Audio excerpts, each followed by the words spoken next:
Assalamualaikum warahmatullahi wabarakatuh.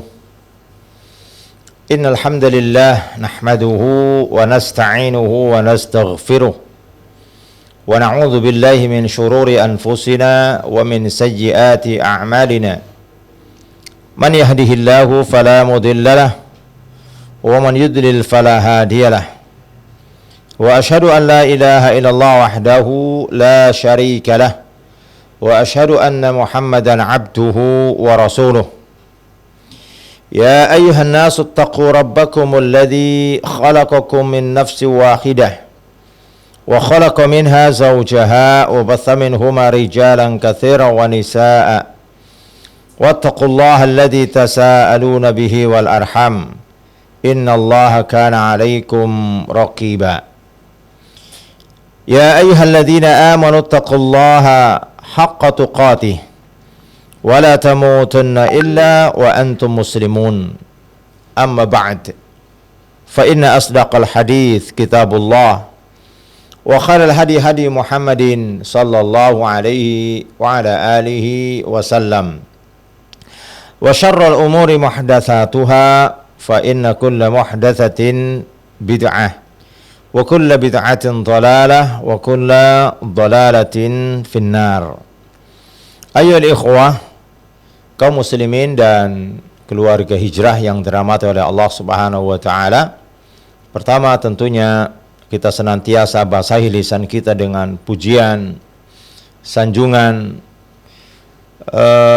kepada Allah Subhanahu wa taala sebagai bentuk syukur kita kepada Allah Subhanahu wa taala atas karunia, nikmat dan taufik serta hidayah yang masih Allah Subhanahu wa taala berikan kepada kita, sehingga kita masih dipermudah untuk bisa melakukan aktivitas yang tentunya kita harap aktivitas yang kita lakukan adalah aktivitas yang diridhoi oleh Allah Subhanahu wa taala. Karena bagi seorang muslim, kesadaran bahwa dirinya akan dihisab, kesadaran bahwa dirinya itu akan ditanyai di hadapan Allah Subhanahu wa taala adalah kesadaran yang akan bisa menjadikan salah satu di antara sebab dari 10 sebab, yakni seorang akan mendapatkan keberuntungan. Sebagaimana hal ini disebutkan oleh Syekh Abdul Razak bin Abdul Muhsin Al-Abbad hafidhahumallahu taala dalam kutubah beliau yang berjudul Ashrun Mujibatun lin Najah. 10 hal atau 10 hal penting yang akan bisa menghantarkan seseorang kepada keselamatan. Salah satunya adalah kesadaran bahwa dirinya itu akan dihisab oleh Allah Subhanahu wa taala. Dia akan ditanya tentang apa-apa yang telah dilakukan di muka bumi ini. Dia akan dimintai pertanggungjawaban atas aktivitasnya di dunia ini. Maka sungguh beruntung, ya tentunya bagi siapa saja, terkhusus bagi seorang muslim, ketika dia mempergunakan dan memanfaatkan nikmat yang Allah Subhanahu wa taala berikan itu adalah untuk digunakan sebagaimana yang diinginkan oleh yang memberikan nikmat.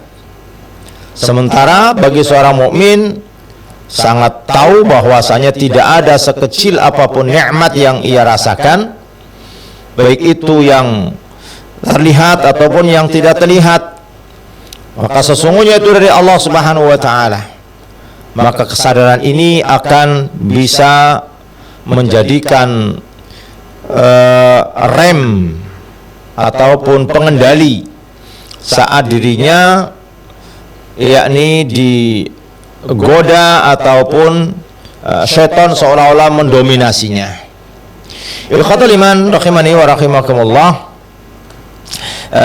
Pada pertemuan kita kali ini kita akan memasuki pada hadis yang ke-10 sebagaimana yang tadi kita sebutkan, hadis yang beliau berikan judul yakni kanzun min kunuzil jannah, yakni gudang-gudang simpanan, tentunya ini simpanan-simpanan yang berharga bernilai Karena kalau gudang yang simpan barang yang tidak bernilai, mungkin penyebutannya mungkin bisa saja dia disebut dengan istilah gudang, tetapi di sini maksudnya adalah perbendaharaan yang mahal yang Allah Subhanahu wa taala simpankan bagi orang-orang yang beriman.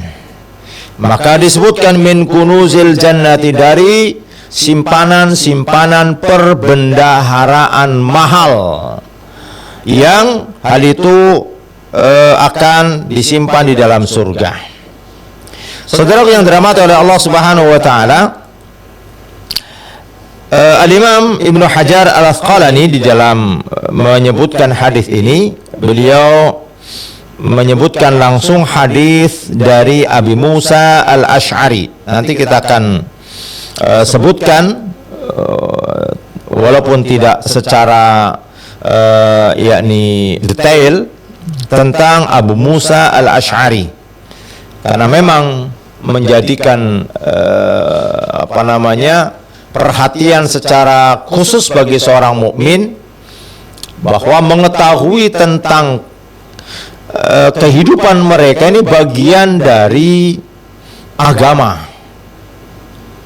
Karena Allah Subhanahu wa taala berfirman, fa in amanu bimisli ma amantum bihi. Kalau sekiranya kalian ini beriman sebagaimana mereka ini para sahabat beriman, maka untuk mengetahui bagaimana para sahabat beriman mengamalkan agama ini, salah satu cara adalah mengetahui tentang kehidupan mereka. Nah, maka mengetahui tentang kehidupan mereka bagian dari agama.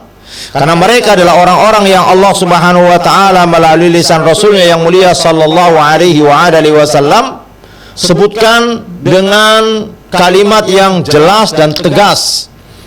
Dan ini bisa jadi sangat sering kita dengarkan.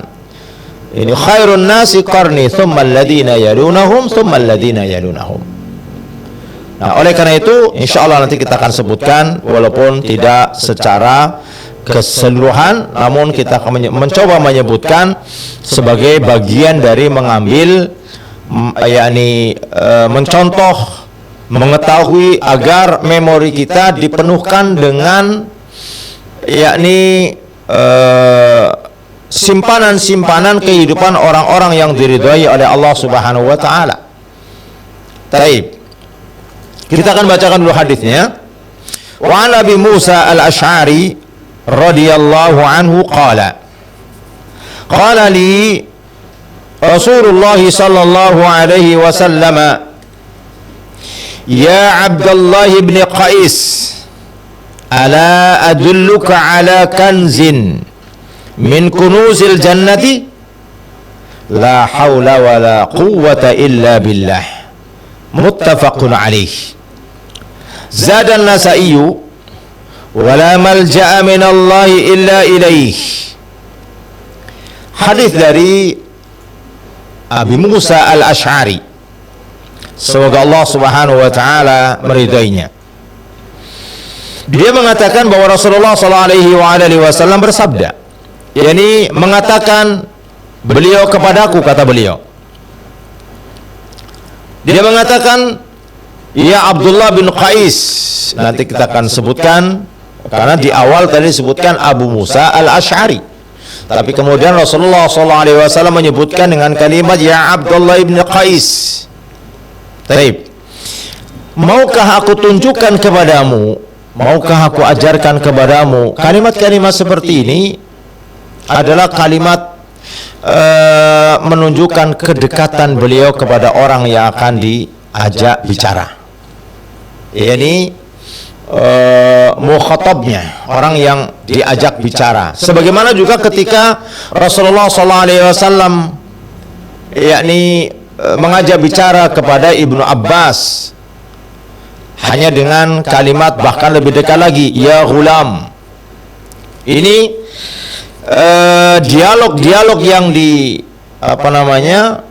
atau bahasa interaksi komunikasi yang digunakan Rasulullah SAW sangat-sangat indah, sehingga boleh jadi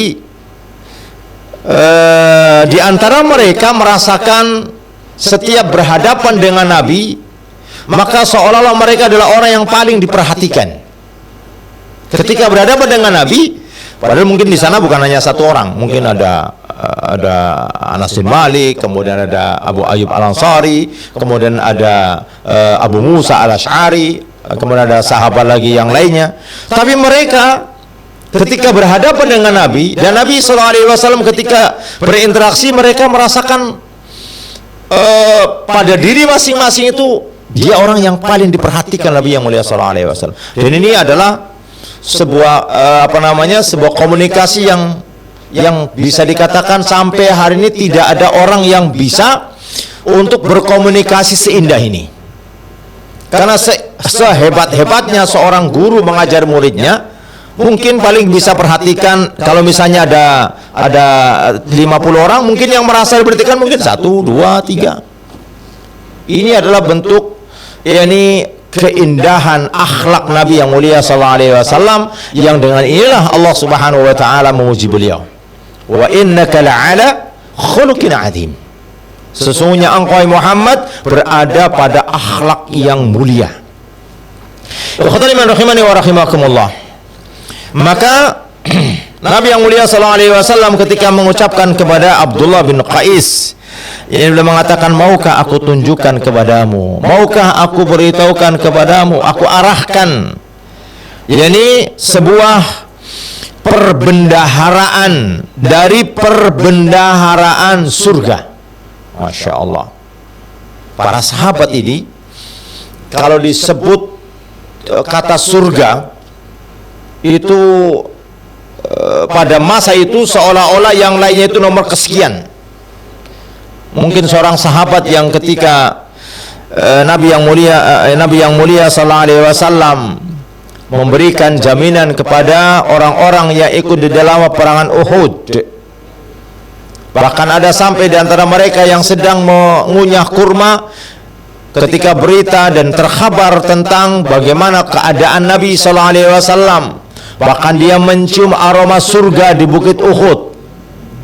Dia tidak harus menunggu sampai selesainya kurma yang ada di kunyahan. Dia mengatakan dalam dirinya, kalau saya menunggu sampai selesainya kurma ini terkunyah sampai ke perut, lama saya. Maka dilepaskan, disimpan, baru kemudian dia berangkat. Ini bisa dikatakan hampir merupakan karakter sahabat. Begitu sungguh-sungguh, begitu semangat untuk meraih surga, sehingga inilah yang dikatakan oleh Abdullah ibnu Abbas, oleh Abdullah bin Mas'ud, yang dia mengatakan ketika dia mengatakan di awalnya, man kana minkum muta'assiyan falyata'assa bi ashabi Rasulillah sallallahu alaihi wasallam. Kemudian di sana di ujung kalimat ada kalimat qaumun ikhtarahumullahu li suhbati Nabi sallallahu alaihi wasallam. Mereka adalah satu kaum yang Allah Subhanahu wa taala pilih. Artinya apa? Para sahabat ini pilihan Allah Subhanahu wa taala.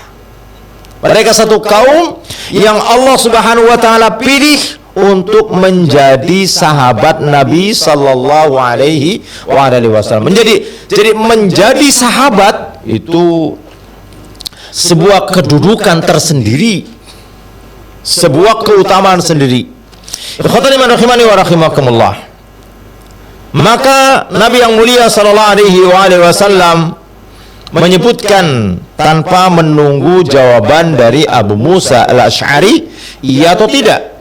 Karena ada kalanya Rasulullah SAW akan memberikan jawaban setelah sahabat menjawab bala misalnya atau na'am. Rasulullah langsung menyebutkan la haula wala quwwata illa billah. Ini tidak ada daya dan upaya dan tidak ada kekuatan illa billah, kecuali kekuatan yang datang atau kekuatan bersama dengan Allah Subhanahu wa taala. Sementara disebutkan Al-Imam An-Nasa'i memberikan tambahan, yakni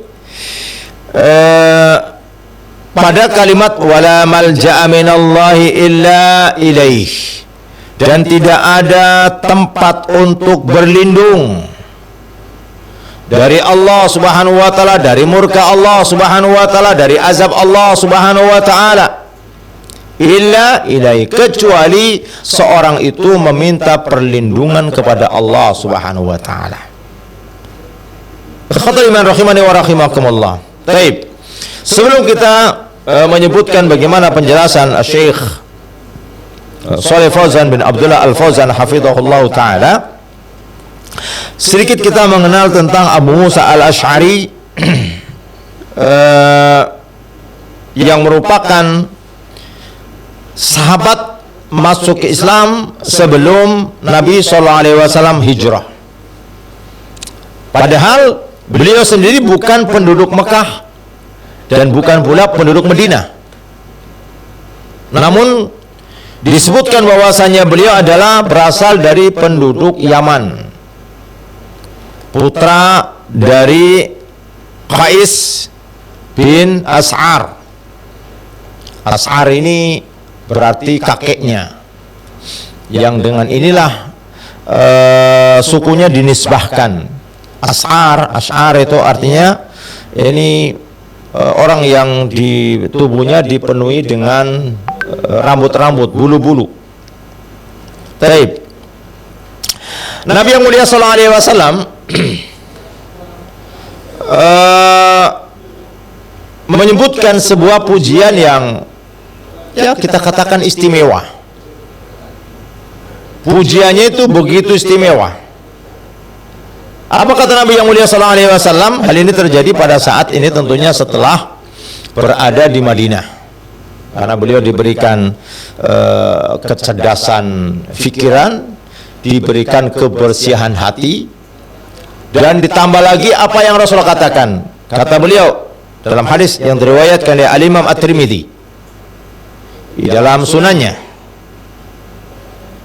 dan Al-Imam At-Tirmidzi beliau menyebutkan hadisun hasanun sahihun, hadis hasan sahih.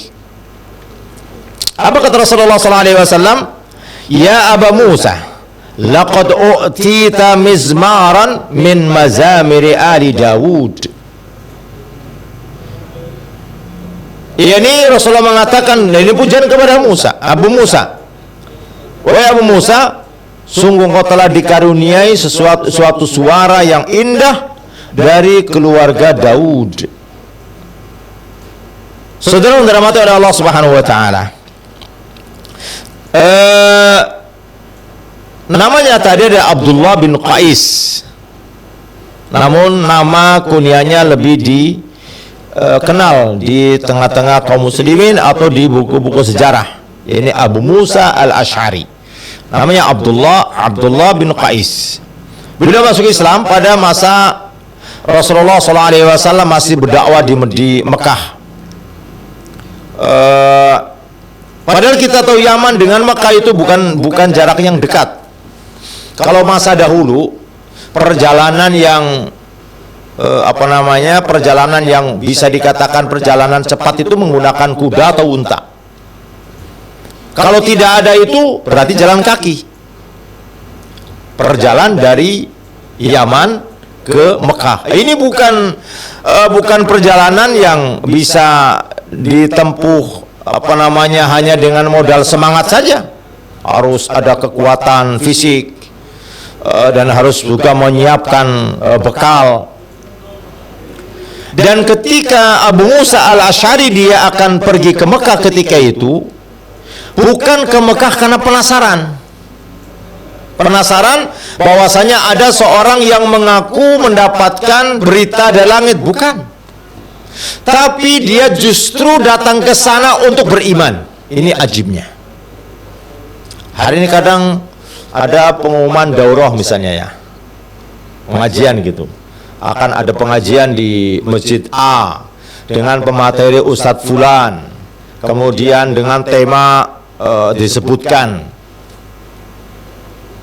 dengan bukan itu saja, bahkan peserta pertama hadir akan diberikan Ya cindera mata misalnya. Tapi tidak semua orang bisa tertarik. Ini Abu Musa al-Asy'ari datang dari Yaman ke Mekah untuk beriman, bukan untuk penasaran. Saya dengar kemarin ada orang di Mekah mengaku bahwa dia mendapatkan wahyu dari langit. Bukan, dia justru sudah menunggu. Sehingga begitu datang ke sana, datang kepada Nabi yang mulia sallallahu alaihi wasallam, kemudian dia menyatakan keimanannya dengan dia datang dengan dua saudaranya, yakni Abu Ruham dan Abu Amir. Ini dua saudara yang diajak oleh yakni Abu Burda dan Abu Ruham, diajak untuk ke sana.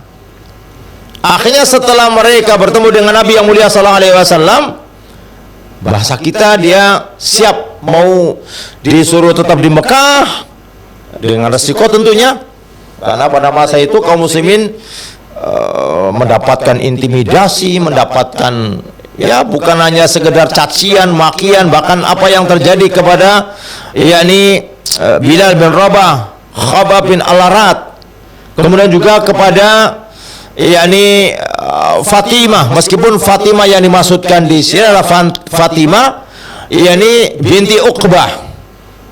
Kita tahu Uqbah bin Abi Mu'ayth itu kalau kita katakan orang yang begitu keras permusuhannya kepada Nabi SAW dan kaum muslimin, sampai-sampai dia pernah menimpakan isi perut kambing jazur yang baru diangkat saat kambing itu disembelih, ditimpakan di atas punggung Nabi saat Nabi sedang sholat.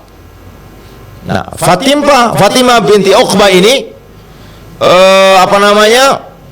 termasuk di antara wanita yang beriman, dan itu tidak lepas daripada cacian, makian, kecuali mungkin sekelompok dari sedikit orang yang mereka punya kedudukan seperti Abu Bakar As-Siddiq, dan kemudian setelah itu adalah Umar bin Khattab. Namun tetap permusuhan mereka tidak henti-hentinya, sehingga dia siap kalaupun di Mekah pun tidak masalah menjadi pelayan Nabi SAW. Karena nanti kita akan sebutkan salah satu di antara hadis ketika berada di Madinah, bagaimana beliau sangat-sangat ingin untuk menjadi, kalau kita security gitu loh, agar selalu berdampingan, agar selalu berdekatan dengan Nabi SAW. Nanti kita sebutkan insyaallah. Nah, maka akhirnya ternyata setelah beberapa waktu dia belajar pulang, diutus diperintah oleh Nabi yang mulia SAW untuk berdakwah di negerinya, jadi di Yaman. Pulanglah dari sana, berdakwah sampailah akhirnya dapatlah sekitar 50 orang. Luar biasa itu. Nabi yang mulia SAW sekian lama di Mekah hanya sekian puluh orang, sampai pada saat terjadinya hijrah ke Habasah, sebagian ulama sejarah menyebutkan antara 125 atau 100 sekian, 110-an lah. Maka Abu Musa al-Asy'ari dia pulang dan dia berdakwah, sampaikan 50 orang. Maka dia berniat, karena Rasulullah telah hijrah ke Madinah, karena waktu itu masih Islam, Rasulullah itu masih berada di Mekah.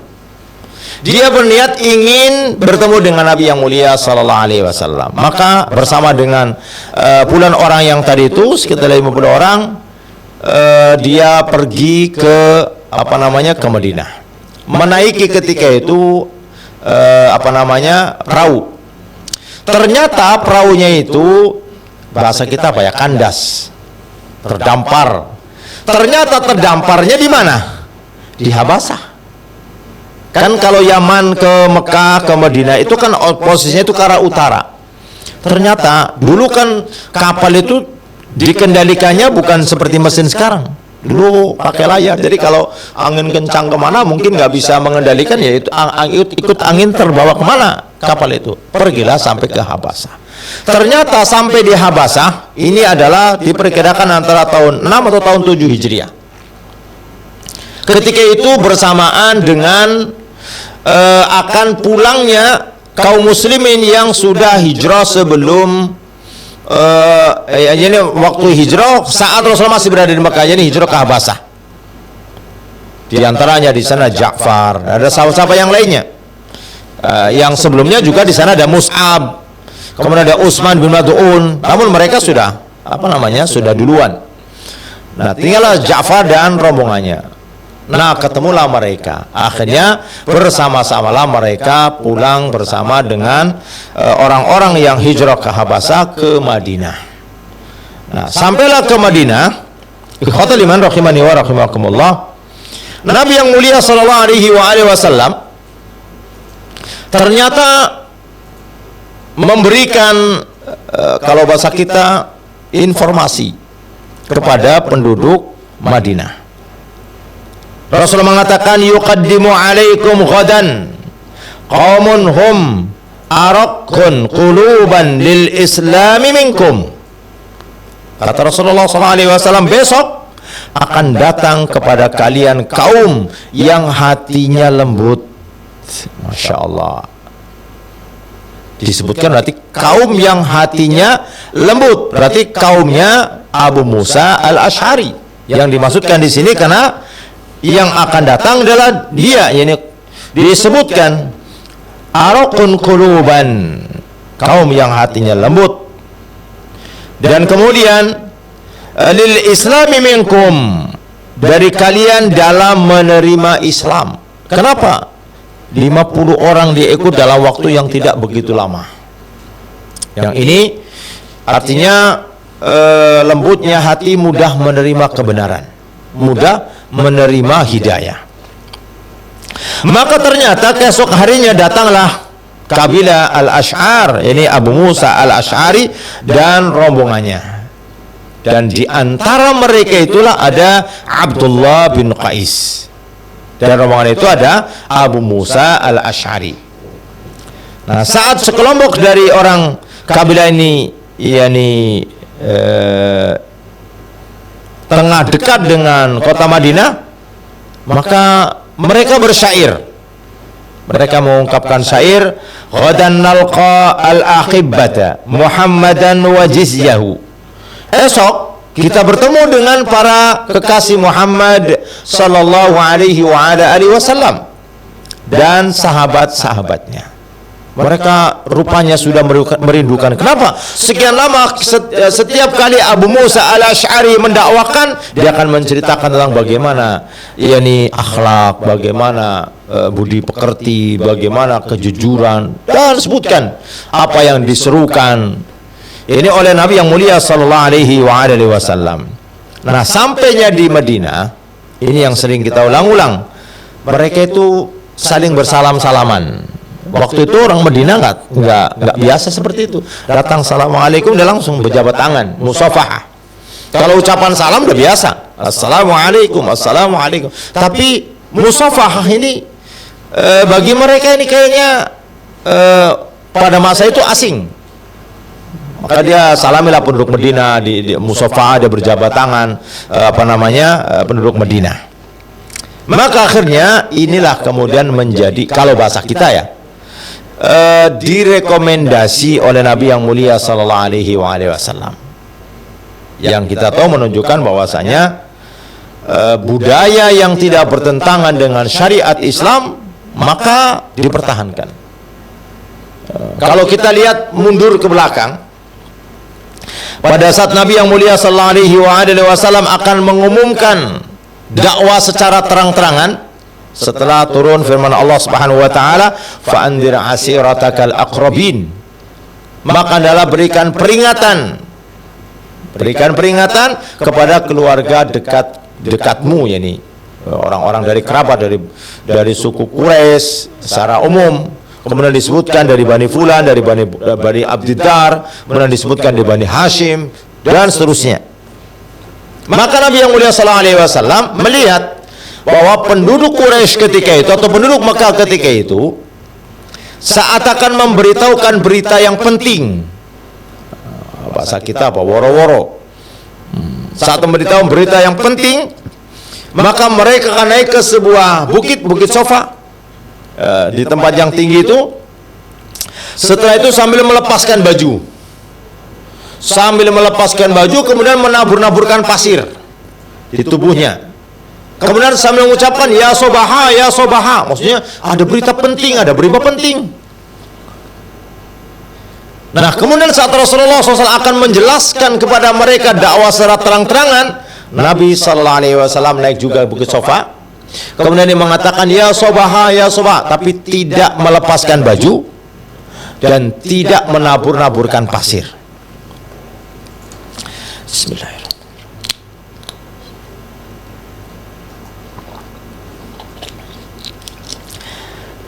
Ini maksudnya bahwasanya Nabi Sallallahu Alaihi Wasallam melihat ini namanya kan budaya.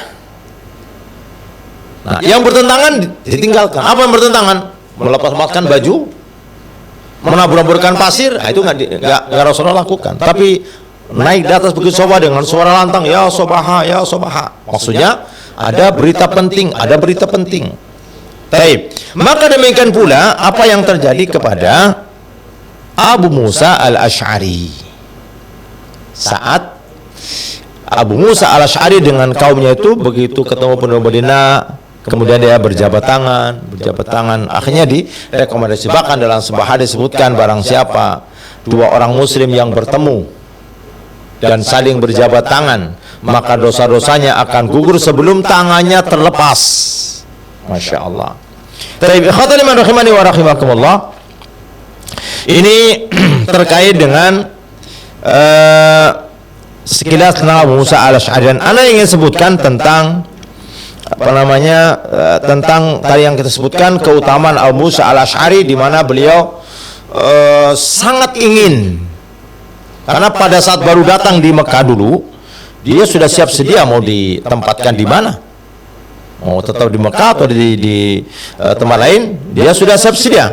Namun beliau karena diputuskan untuk berdakwah bersama dengan kaumnya, maka beliau pergi. Ada sebuah hadis. Hadis ini dikeluarkan oleh Imam Muslim pada hadis yang ke-4417. Imam Muslim membawakan dengan sanadnya, haddatsana Muhammad bin Miskin al-Yamami, haddatsana Yahya ibn Hassan, haddatsana Sulaiman wa ibn Bilal an Syariq ibn Abi Namir an Sa'id bin al-Musayyib, akhbarani Abu Musa al-Ash'ari radhiyallahu anhu. Ini dari Abu Musa al-Ash'ari. Ini Sa'id bin Musayyib, dia mendapatkan berita dari Abu Musa al-Ash'ari. Dia mengatakan bahwasanya annahu tawaddu'a fi baitihi summa kharaja. Satu hari Abu Musa al-Ash'ari dia berwudu di rumahnya, kemudian dia keluar.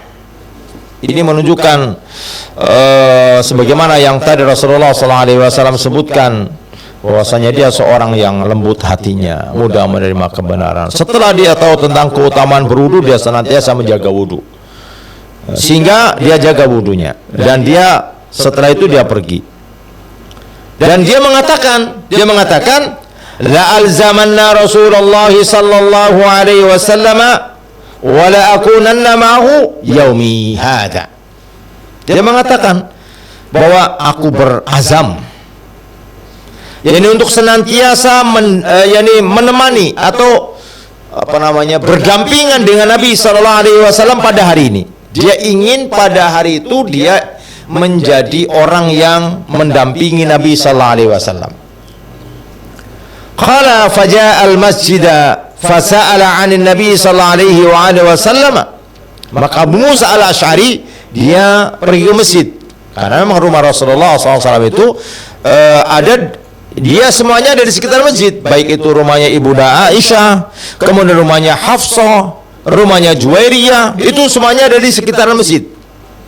Sehingga dia datanglah ke masjid.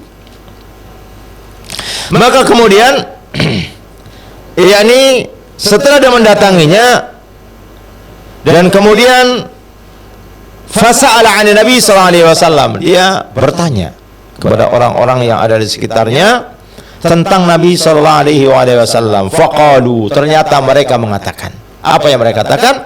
kharaja wajjaha hahuna. Sepertinya Nabi yang mulia sallallahu alaihi wasallam dia pergi ke arah sana.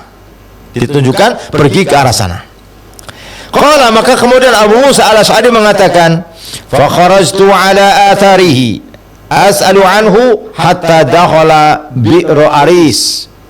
Maka akhirnya pun aku keluar, yakni mengikuti jejak orang yang tadi menunjukkan, yakni ke arah sana. Dia pergi ke arah yang ditunjukkan tadi itu. Sampailah aku di sebuah sumur namanya Bi'ru Arisin. Aris itu bahasa Arab ya. Ini sumur Aris. Sumur Aris itu kalau sekarang posisinya itu ada di dekat sumur Kuba. Masjid Kuba. Jadi kalau berjalan mungkin antara 1,5 kilo atau 2 kilo dari arah ke atau mana dari Masjid Nabawi ke Masjid Kuba, masjid yang pertama kali dibangun. Dan tentang sumur Aris ini ada pernah kita bahas, di mana Nabi yang mulia sallallahu alaihi wasallam kan dia memiliki cincin yang digunakan untuk menjadi stempel. Karena pada masa itu setelah Rasulullah SAW itu menuliskan surat ke berbagai raja-raja dunia, itu mereka dikomplain kalau nggak ada stempelnya nggak diterima. Akhirnya Rasulullah membuat stempel. Dan ini juga termasuk apa? Ini kan budaya, tapi diterima oleh Nabi yang mulia SAW. Hanya dibuatlah. Nah, digunakanlah setiap ada surat, baik itu surat ke Persia, ke Romawi, ke raja-raja di Gazan dan sekitaran di sekitar Madinah, maka akan disurat ditempel. Nah, setelah Rasulullah SAW wafat, digunakan lagi oleh Abu Bakar As-Siddiq. Setelah Abu Bakar As-Siddiq pun meninggal dunia, digunakan juga oleh ini Umar Ibn Khattab sampai lama ini. Karena Umar bin Khattab sampai tahun 23 Hijriah digunakan. Setelah meninggalnya Umar bin Khattab pun digunakan oleh Utsman bin Affan. Nah, pada masa Utsman juga begitu. Setiap kali membuat surat maka dia akan akan distempel kemudian diberikan. Namun satu waktu kejadian, karena Utsman ini ketika dia akan menyetempel surat, tidak sebagaimana hari ini ada kantor khusus, ada ruangan ber-AC gitu, nggak ada. Ada gedung bangunan, enggak. Walaupun sampai sekarang kalau orang yang umroh ke Madinah tahu ada Hotel Utsman. Nah, itu adalah dulu kan Utsman punya sumur yang dibeli dari orang Yahudi, yang kemudian dikelola akhirnya sampai hari ini hartanya itu ada punya hotel namanya Hotel Utsman bin Affan radhiyallahu anhu, dan itu dikelola oleh kerajaan ketika itu sampai hari ini, dan rekeningnya pun masuk atas nama Utsman. Orangnya sudah nggak ada lagi, tapi hartanya masya Allah. Nah, pada masa Utsman, cincin ini saat ada kalau kita mukatib, yakni sekretarisnya lah, dia akan menstempel, cincin itu diberikan. Saat cincin diberikan itu dibatasi oleh sumur. Jadi katakanlah misalnya Utsman di sini, yang minta stempelnya di sini. Jadi Utsman memberikan, rupanya di tengah ada sumur namanya Bi'run Aris. Diberikan, rupa-rupanya kesenggol, nggak tertangkap, jatuh. Akhirnya jatuhlah di sumur tersebut. Nah, ketika sampai jatuh itu dikuraslah rumus sampai 3 hari nggak ketemu sampai hari ini. Maka kalau hari ini ada orang yang mengklaim bahwasanya ada peninggalan Nabi berupa cincin misalnya, maka ini perlu perlu dikaji, perlu dicermati, dan harus dengan detail.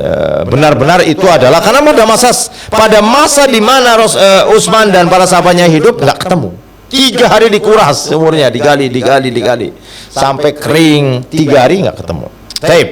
Maka kemudian kata beliau, ini aku keluar mengikuti arah yang ditunjukkan sampailah aku masuk di bi'ra arisin. Ini di sumur Aris. Qala fajalastu 'indal babi wa babuha min jaridin hatta qada Rasulullah sallallahu alaihi wasallam. Maka kemudian aku duduk di sisi pintu yang pintunya itu terbuat dari pelepah kurma. Oh, pintunya pelepah kurma. Masya Allah. Sampai akhirnya Rasulullah SAW menyelesaikan keperluannya. Ya, karena memang niat dari rumah tadi itu apa? Ingin mendampingi Nabi SAW. Sampai akhirnya, yakni selesainya hajat Rasulullah SAW. Dan ketika itu Nabi yang mulia sallallahu alaihi wasallam wa tawaddaa faqumtu ilaihi. Nabi yang mulia sallallahu alaihi wasallam berwudu dan kemudian aku pun menuju kepada Nabi yang mulia sallallahu alaihi wasallam. Ternyata ketika aku menuju ke sana, fa idza huwa qad jalasa ala bi'ri arisin wa tawassata quffaha wa kashafa an saqaihi wa dallahuma fil bi'ri. Ternyata ketika aku masuk menemui Nabi sallallahu alaihi wasallam, Nabi sallallahu alaihi wasallam duduk di atas sumur Aris tersebut. Kemudian membentangkan membentangkan alas, membuka alasnya, dan kemudian Nabi yang mulia sallallahu alaihi wasallam duduk dan menyelonjorkan kakinya ke dalam sumur. Taib. Kemudian qala Abu Musa al-Asy'ari mengatakan, "Fasalamtu alaihi summa saraftu fajalastu 'indal babi faqultu." Maka kemudian aku mengucapkan salam kepada Nabi yang mulia sallallahu alaihi wasallam, yakni setelah selesai, dan kemudian aku duduk di sisi pintu. Jadi ini ada pintu, ya ada pintunya itu. Kalau Rasulullah berada di sini, dia di balik pintu yang sini. Nanti ada orang mau masuk, berarti di luar diketok. Itu. Maka kemudian dia mengatakan, yakni setelah dia berada di balik pintu, dia mengatakan, la akunnana bawwaba Rasulullah sallallahu alaihi wasallam yaum. Aku akan menjaga. Aku akan tetap menjaga pintu ini, yakni pintu di dekat Rasul sallallahu alaihi wasallam. Maka tiba-tiba kalau di sini disebutkan langsung faja Abu Bakrin. Padahal sebenarnya kan dia belum enggak tahu juga. Maka yakni maksudnya faja Abu Bakrin fadafa'al bab faqultu man hadha. Tiba-tiba datanglah Abu Bakar Siddiq. Saat datang Abu Bakar Siddiq, maka dia kalau kita mengetok pintu gitulah. Fadafa'a baba, maka dia mengetok pintunya. Faqultu, maka kata Abu Musa mengatakan, man hadha, siapa ini? Maka Abu Bakar mengatakan, Abu Bakrin. Dan ini menjadi adab. Ketika orang dia bertamu, dia ketok pintu, ditanya siapa di luar, jangan katakan saya. Kan sering terjadi kan? Siapa di luar saya? Saya itu siapa? Saya jin kah? Atau saya apa? Sebut namanya. Siapa di luar? Abdullah misalnya. Atau siapa di luar? Ahmad. Siapa di luar? Salam dan seterusnya. Sebut nama. Inilah contoh yang dicontohkan, yang diajarkan oleh Abu Bakar As-Siddiq. Maka dia mengatakan, siapa di luar? Man hadha? Siapa ini? Dia mengatakan Abu Bakrin. Faqultu, maka Abu Musa mengatakan, ala risrik. Sebentar, tunggu sebentar. Ini ala risrik. Qala summa dhahabtu faqultu ya Rasulullah hadha Abu Bakrin yasta'dinu faqal i'dhan lahu wa basyirhu bil jannah. Maka setelah dia mengatakan ala risik, tunggu sebentar, dia bangkit menuju kepada Nabi yang mulia sallallahu alaihi wasallam, dan kemudian dia mengatakan kepada Rasulullah sallallahu alaihi wasallam, ya Rasulullah, Abu Bakar datang. Dia minta izin, maksudnya izin untuk masuk. Ini ikut bergabung. Maka kemudian Rasul mengatakan i'dzan lahu wa basyirhu bil jannah, izinkan aja dia dan beritakan kepadanya berita gembira bahwa dia akan masuk surga. Masya Allah. Jawaban Rasulullah, yani wa basyirhu bil jannah, beritakan berita gembira kepadanya dia akan masuk surga. Qala, maka Abu Musa mengatakan, fa aqbaltu hatta qultu li Abi Bakrin udkhul wa Rasulullah sallallahu alaihi wasallam yubashshiruka bil jannah. Maka dia berjalan menuju ke pintu, buka pintunya, dan kemudian dia mengatakan kepada Abu Bakar As-Siddiq, dan kemudian dia mengatakan sebagaimana Rasulullah sallallahu alaihi wasallam, silakan masuk. Bahkan Rasulullah sallallahu alaihi wasallam memberitakan kepadamu dengan berita gembira bahwasanya engkau akan masuk surga. Insyaallah. Kemudian dia mengatakan, yakni Abu Musa Al-Asy'ari mengatakan, fadakhala Abu Bakrin fajalasa an yamini Rasulullah sallallahu alaihi wa alihi wasallam mahu fil kuffi wa dalla rijlaihi fil bi'ri kama sana'a an-nabiy sallallahu alaihi wa alihi wasallam wa kashafa an syaqaihi. Maka masuklah Abu Bakar As-Siddiq, kemudian duduk di sisi kanan Nabi. Duduk di sisi kanan, tapi dia di sumur. Jadi kan tadi ada di sumur, Rasulullah membentangkan alasnya, kemudian duduk di di atas alas, kemudian membentangkan kakinya ke bawah sumur. Ya. Dan kemudian Abu Bakar As-Siddiq pun duduk sana.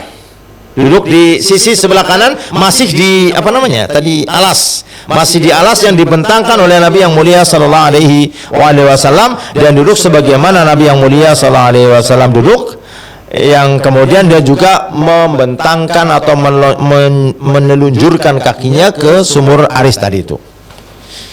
Kemudian summa raja'tu fajalastu wa qad taraktu akhi yatawadda wa yalhaquni faqultu in yuridillahu bi fulan yuridu akhahu khairan.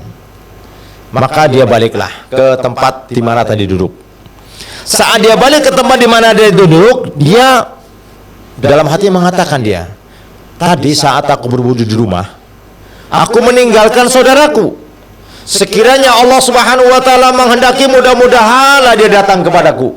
Hanya Allah Subhanahu wa taala hantarkan. Dia nggak disebutkan siapa yang tadi pas dia sedang bunuh. Cuman jadi sekiranya Allah Subhanahu wa taala memberikan kebanyakan kebaikan, maka Allah akan hantarkan, maksudnya akan datangkan kepadanya. Kemudian ini dia mengatakan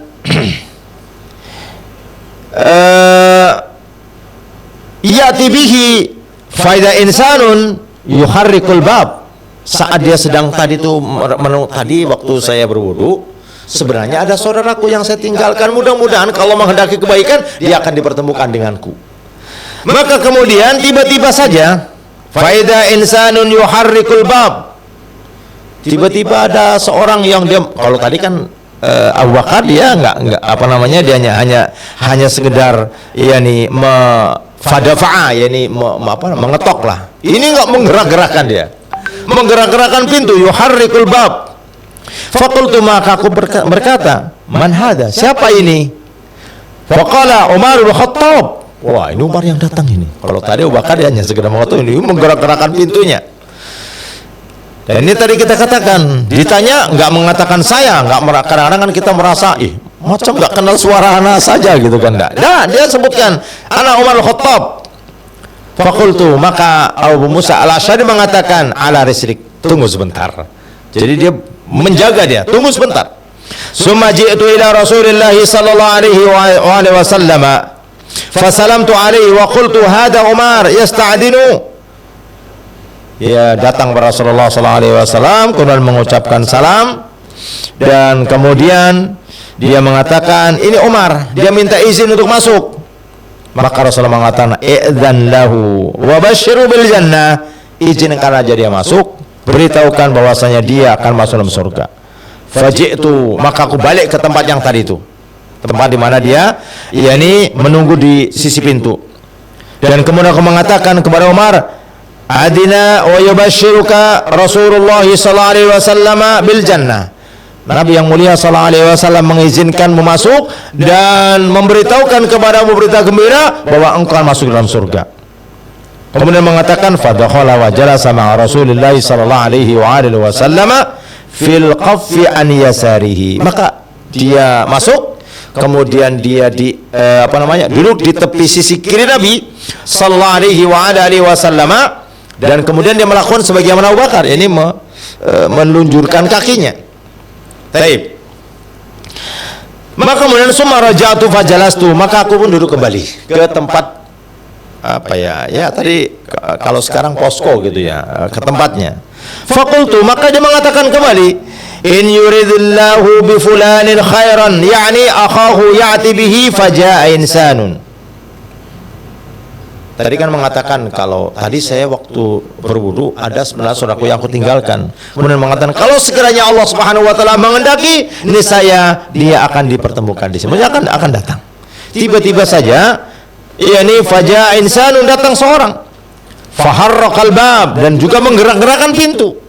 Faqultu, aku mengatakan, man hada? Siapa ini? Atau siapa di sana? Faqala Utsman ibn Affan. Utsman ibn Affan, langsung sebut namanya. Faqultu, maka aku pun mengatakan, ala risrik, tunggu sebentar. Maksudnya tunggu, dia minta izin. Saya minta izin kepada Rasulullah sallallahu alaihi wasallam, boleh enggak masuk? Qala waji'tu an-nabiy sallallahu alaihi wa alihi wasallam fa akhbartuhu fa qala idzan lahu wa bashiru bil jannati ma'a balwa tusibuhu. Maka kemudian datang kepada Nabi yang mulia sallallahu alaihi wasallam, mengucapkan salam dan kemudian meminta izin bahwasanya Utsman akan masuk. Datang Utsman ingin bergabung, ingin masuk. Dia mengkhabarkan kepada Nabi yang mulia sallallahu alaihi wasallam, maka Rasul mengatakan idzan lahu, izinkan aja dia masuk, izinkan masuk, dan wabashirhu bil jannah, beritahukan kepadanya dengan surga, ma'abal wa tusibu, bersama dengan apa kita katakan bencana ataupun musibah ataupun ya yang semisalnya yang akan menimpanya. Qala faji'tu faqultu, maka kemudian aku pergi dan mendatangi Utsman. Kemudian dia mengatakan udkhul wa yubashshiruka Rasulullah sallallahu alaihi wasallam bil jannati ma'a balwa tusibu. Nabi yang mulia SAW mengizinkan kau masuk, bahkan memberitakan kepadamu berita gembira akan masuk surga, namun bersamaan dengan itu akan adanya yakni sesuatu bencana, mungkin sesuatu yang tidak menyenangkan yang akan menimpamu. Faqala fadakhala wajadal quffa qad mali'a, maka Utsman masuk. Ternyata setelah Utsman masuk, kan tadi kanan Abu Bakar, kiri Utsman, ya kan? Kiri Umar, sehingga udah penuh. Maka beliau berada di hadapan mereka bertiga. Abu Bakar, Rasulullah, Umar, dan Utsman ada di depannya. Khotliman rahimani wa rahimakumullah. Dari hadis ini menunjukkan tentunya begitu banyak faedah sebenarnya. Namun kita cukupkan mungkin sebagian kita sebutkan, kita katakan beberapa faedah.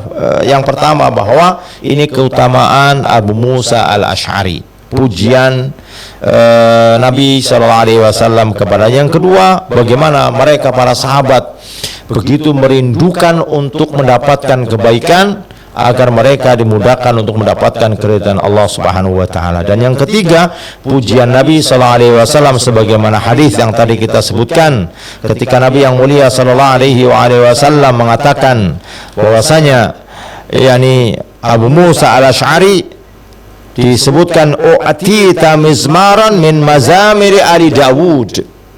Ini sesuatu yang spesial bagi Abu Musa al-Asy'ari. Suaranya indah, bacaannya merdu, dan kalau bacaannya dia bisa menyentuh orang yang mendengarkannya. Karena diantara sahabat yang kalau membaca Al-Quran dia nggak bisa menahan, Abu Bakar As-Siddiq. Maka ketika Rasulullah SAW menjelang wafatnya, dia perintahkan kepada Ibunda Aisyah. Ibunda Aisyah dia bukan menolak, cuman dia mengatakan, ya Rasulullah, ayahku ini, ayandaku, kalau dia baca Al-Quran dia menangis, nanti terganggu orang-orang yang makmum di belakangnya. Baik, kita akan sebutkan penjelasan Syekh Shalih Fauzan bin Abdullah Al-Fauzan hafizahullah ta'ala. Kata beliau tadi setelah kita sebutkan tentang Abu Musa, ini kalimat kanzun min kunuzil jannati, bermakna anna sawabuha adimun. Kalimat ini kanzun min kunuzil jannati, menunjukkan makna bahwasanya ganjarannya sangat besar. Ganjarannya sangat besar. Kenapa? Karena di surga ini, jangankan kamarnya, jangankan tilamnya, jangankan gelasnya. Mungkin kalau di sana ada tetesan parfum, diteteskan ke dunia ini, satu dunia harum. Apalagi ini disebutkan kanzun min kunuzil jannah. Maka beliau mengatakan anna thawabuha adimun. Ganjarannya sangat besar. Wa huwal jannah, yani surga. Wal jannatu hiya 'azamul matalib. Dan surga ini merupakan yakni sebesar-besar yang dicari oleh hamba-hamba Allah Subhanahu wa taala. Maka kata beliau, fa fihi fadlun hadhil kalimah. Maka di sini menunjukkan keutamaan kalimat ini. Ini kalimat la haula wala quwwata illa billah. Kalimat yang tadi disebutkan Nabi yang mulia sallallahu alaihi wasallam kepada Abdullah bin Qais, yang ini sebagai kanzun min kunuzil jannah. Wa arafna ma'naha, dan kita telah mengetahui maknanya karena telah dibahas pada hadis yang ke-8 pada pertemuan sebelumnya telah disebutkannya. Wa limadza kanat bihadhil musabatu. Namun bagaimana?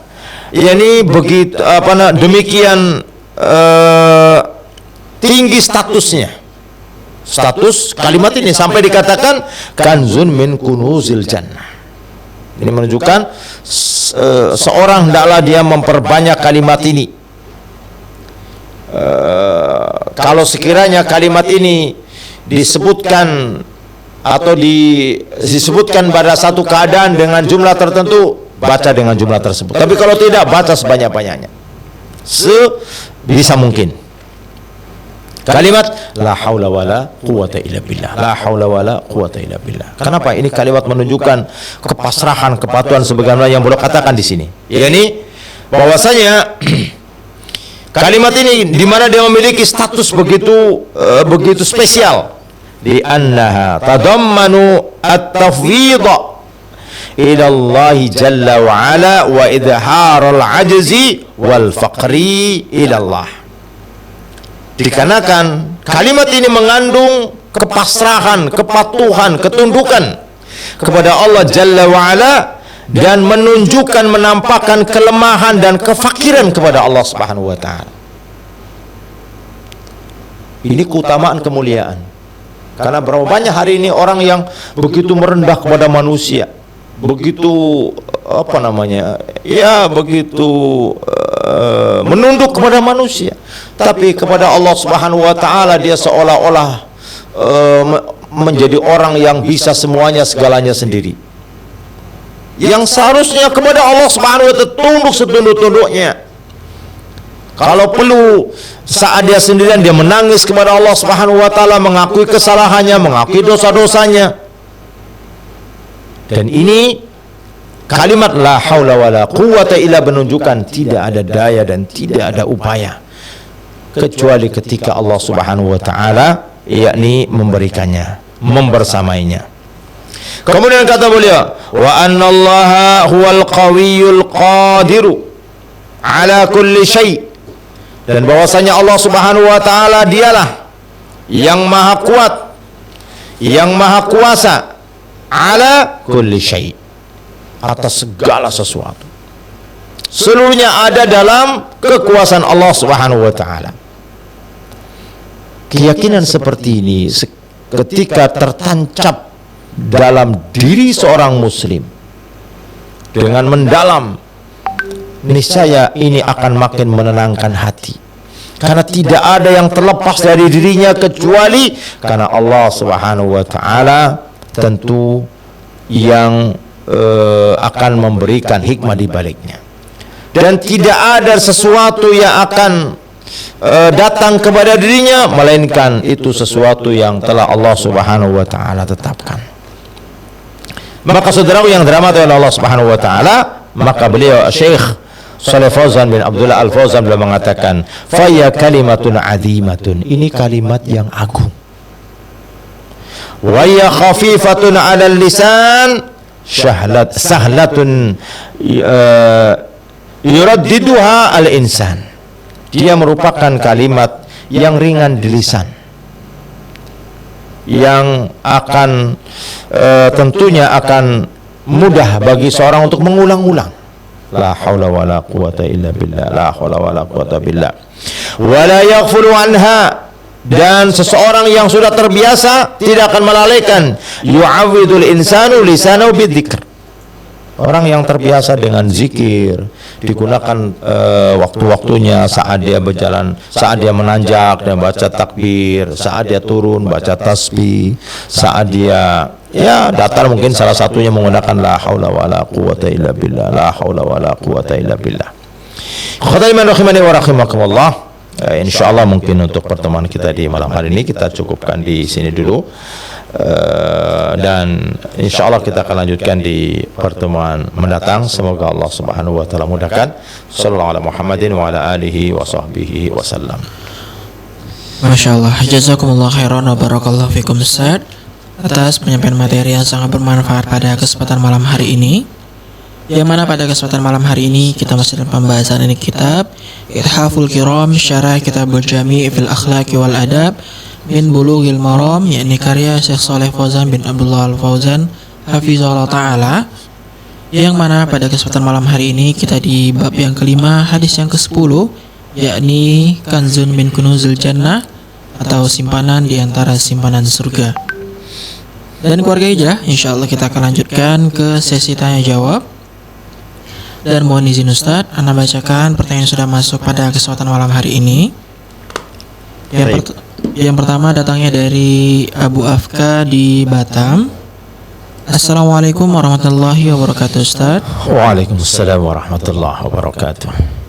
Mohon nasihatnya Ustaz agar kita bisa memiliki ketabahan serta kesabaran dalam mendakwahi orang-orang terdekat kita sebagaimana sabarnya Nabi Muhammad sallallahu alaihi wasallam ketika berdakwah. Syukran.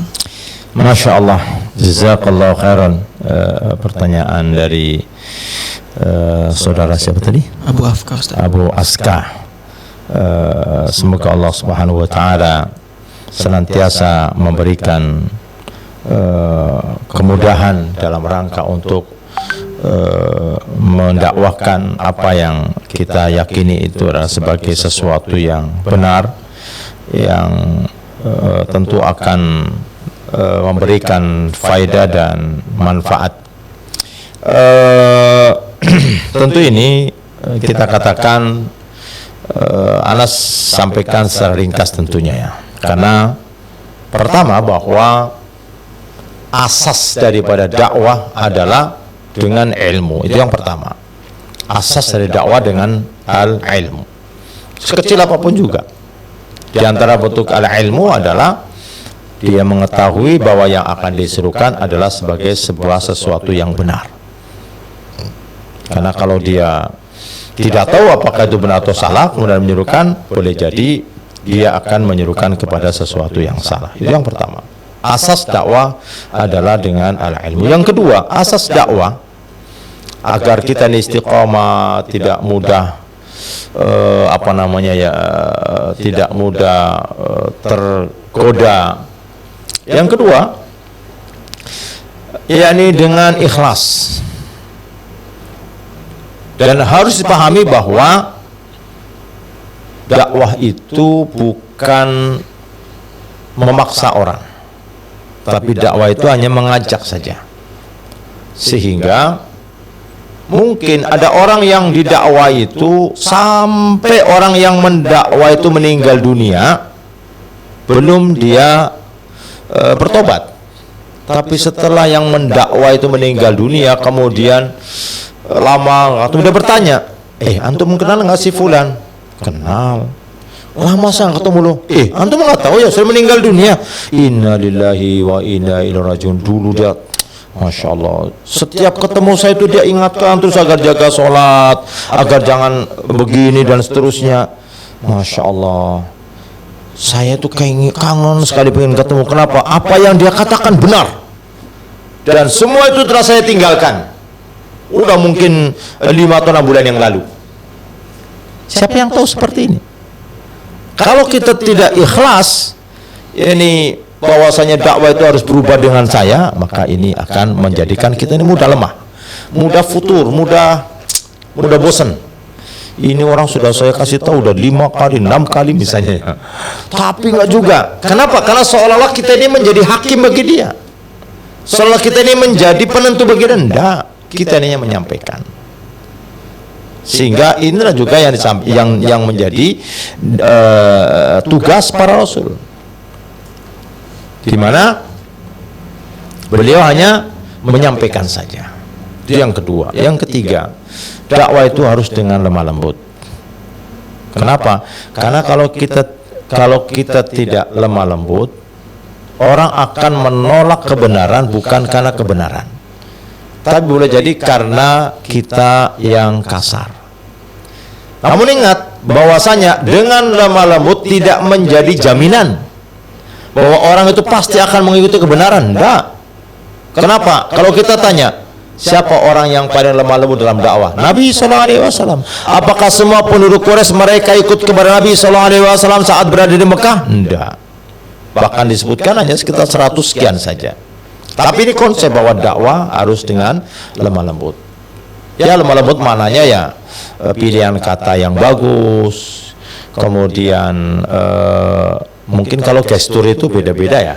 Gestur itu kan ya mungkin bisa juga kalau misalnya ada gestur tertentu yang mengindikasikan kekerasan di satu tempat, boleh jadi mungkin itu sebisa mungkin tidak dilakukan, sehingga tidak dengan bentakan, tidak dengan pemaksaan, tapi sampaikan aja. Kenapa? Karena hidayah milik Allah Subhanahu wa taala. Apa yang disampaikan sebagai sesuatu yang benar, maka ketika Allah Subhanahu wa taala memberikan hidayah, sebenarnya kebaikannya juga untuk dia dan untuk kita.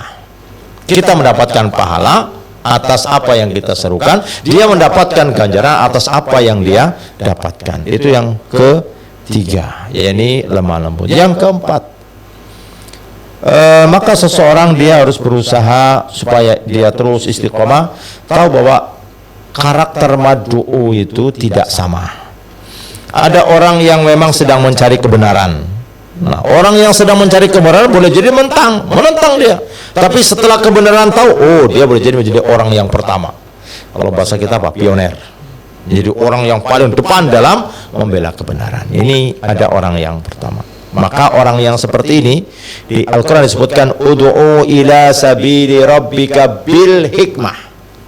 Orang yang mencari kebenaran namun dia belum tahu kebenaran sehingga dia menentang. Begitu tahu itu kebenaran, dia orang yang paling boleh jadi orang yang sangat kuat dalam mempertahankan kebenaran. Yang kedua, yakni orang yang sedang dalam keadaan ya mungkin lalai atau mungkin terjerumus ke dalam kemaksiatan, ke dalam dosa, maka orang ini wal mau'idatil hasanah, dengan nasihat yang bagus, mungkin dengan kisah yang bagaimana dulu orang-orang yang pernah berbuat dosa kemudian dia diberikan hidayah oleh Allah Subhanahu wa taala dengan sebab begini, diceritakan. Ini mau'idah hasanah, nasihat yang bagus. Nah, orang yang ketiga ini orang yang menentang wajadilhum billati hiya ahsan. Nah, ketiga-tiganya ini masuk dalam kategori yakni menyikapi mad'u dengan bijak.